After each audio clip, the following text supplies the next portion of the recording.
Hi guys, this is Sam from Fluid Social, and today I'm in Rio. I'm by a Praia Vermelha, the red beach in Botafogo. And Hayden's just left. Hayden joined me here for 4 days. But today what I want to go over with you guys is a few of the big lessons Hayden and I have actually learned just from the short time we've both spent here. What made you decide to come out here? I just wanted a new challenge and just wanted to see what the culture was like, and just sort of integrate myself into it and just see what the place is about, really. Yeah.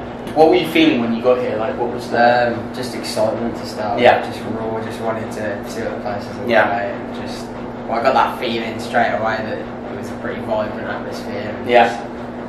You know it as soon as you get to the airport. You get the fucking sweltering heat, you get the chaotic sounds, the energy, and you start looking around and seeing the bunda. It's all there. And then Thursday we had our little walk along the beach, kind of warming ourselves into it, getting to know what the culture's like.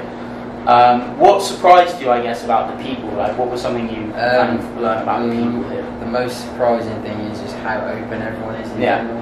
Literally anyone is just willing to talk about anything. Yeah. And people expect you to. Yeah, people expect you to. They're just waiting for it. It's not like in England where, people are just go away, sort of. Yeah. You get that feeling. You never feel that pressure of and they want you to go. Unless they're really pushing for it, but the majority of the time it's not the case. Yeah. That's the thing, it's kind of anywhere in the world, people are the same. Humans are basically the same genetic material, but by coming here, you kind of learn that there's a big social construction in each different country that kind of channels people in one direction or the other. I'd just say, I don't know, I think in the western regions of the world, America, North America, and England, and the countries, dumbed down, it's all sort of pressured onto, I've got to demonstrate high value, all this stuff, and social media, so you need social proof and all this. Yeah. And it's just here, everything's just chill. Everything's relaxed. Simple, isn't it? Everything's just, It's much more casual. It's much more people make eye contact in the street, you just say, hey, hola, tudo bem? Hello, you well? And through the body language, through the eye contact and the physicality, you can actually assess the interest of the other person really, really easily. And how this relates to you guys back in the UK or in other parts of Europe or America is that you set the frame. Over here, it's so normal for two people to talk in the street. It's so normal for people to express the way they feel sexually, romantically, physically.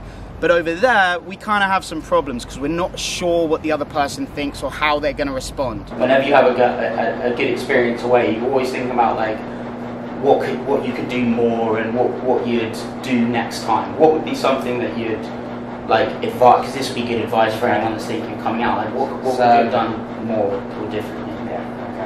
Okay. So. Make better preparations than what I did. Logistically, I didn't sort myself out to the potential that I could have done. That's a really good point. If you're going to come settle your logistics down to, you've got local bars and just good places in general. So you're close enough to where the action happens. And then if you happen to meet a woman, which isn't too hard, you've got all these places around, and even just the beach itself is just phenomenal. Yeah. But also as well, I advise if you're on Tinder or anything, just set your location to where you're staying and just start going, and then you can just get leads by the time you get in. Yeah. So set your Tinder stuff up whilst you're in London, so that, and not even just for dating girls, even just to have contacts. Just to have contacts. Just to meet up. People just want to meet each other and they just want to talk, and it's just, there's no pressure.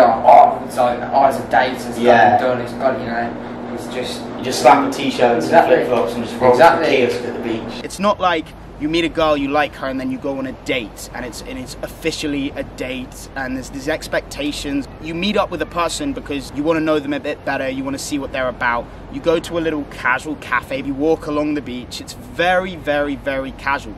But that is possible for you back in the UK as well. So if I were to come back tomorrow, this would be the first lesson that I've learned. Let the interaction take its normal course. Don't try and force it in any particular direction. For a lot of people traveling, they think, oh yeah, I'll just book a hotel that seems close to the beach. But like, what? I mean, we did get away with it in your. You got away with it in your case. I did a little bit, yeah. But what was the one of the, I guess, concerns that we had to fix about like logistics, like whether I could take a guest back to my room? Okay, that was a big one. Yeah. Probably at the moment, 15-20% of Brazilians in Rio speak good English. But even the people that don't speak English are super friendly when you go up and talk to them. And he had 10-minute interactions with people that didn't speak a word of the language. So it's a very friendly culture. And he did have one amazing experience where he met a girl on a beach at a beachside cafe. They just got on really well. She did speak English, and he had a lot of fun later on. That was a funny one, yeah. Yeah, but we got another Airbnb to cover all bases. But then you actually got away with the thing. You got away with the guest. And was that sort of thing something that's ever happened before? Like, have you ever like had that kind of experience where you meet someone that's so open and kind of easy to roll with them? No, not like this. It's just the culture. It's just the way it is. Logistics are really important. So the thing that I would really focus on if you're back in the UK is finding environments where there's a high volume of attractive people. Going to the places that are A, close to you, so if something cool does happen, you actually know the area around you. So try and find a place wherever you are that's got a high volume of people, it's close to where you live, and you know the area around you, you've got your people, you feel at home. Because that's going to be by far the best logistics for you to then continue the interaction in an interesting direction. Because I think, you know, a lot of people that see this video will kind of relate to you in your position. Like, what do you do for work? Like, what's your kind of...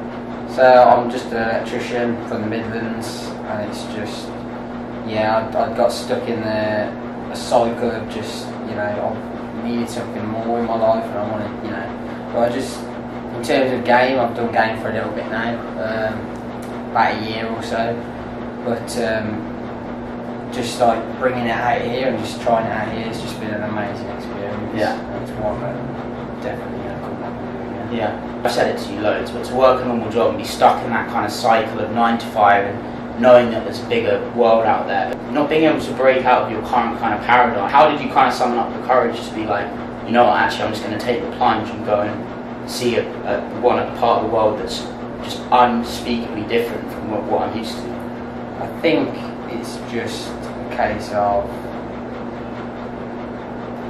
just throwing yourself in completely. Just going for it. Just saying, fuck it, I don't give a fuck. Just doing it. And just take the plunge. And it's just worth it. It's just completely worth it. If anyone's interested in getting in touch with me, just to find out if you want to visit the place, what it's about, I've got a little network here now. I've got meu amigo Hobson behind the camera. Loving life over here, fellas. Come over and join me if you want. Otherwise, just get in touch. I'll be here. Sam out.